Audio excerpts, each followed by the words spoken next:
బాగున్నారా? చూస్తున్నారు కదా, ఇది ఏంటనుకుంటున్నారా?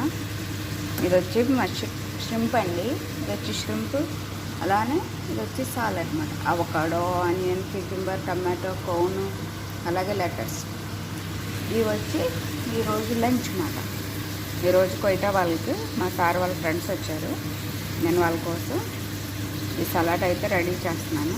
అలాగే మష్రూమ్ సూప్ కూడా, మష్రూమ్ సూప్ అలానే ష్రింప్ సాలడ్ అన్నమాట. ఈ ష్రింప్లో గార్లిక్, అలాగే చిల్లీ ఫ్లేక్స్, సాల్ట్, నిమ్మరసం ఇవన్నీ వేసి కలిపి ఒక అరగంట సేపు ఉంచాను పక్కన ఉంచి. ఇప్పుడు వాటిని కొంచెం బటర్ వేసి గ్రిల్ చేస్తున్నాను. గ్రిల్ చేసి ఇందులో వేస్తాను అనమాట. ఇందులో వేసి డ్రెస్సింగ్ వేస్తే అది సలాడ్. బయట వాళ్ళకి లంచ్ మాట ఇది. ఎమ్మి ఎమ్మి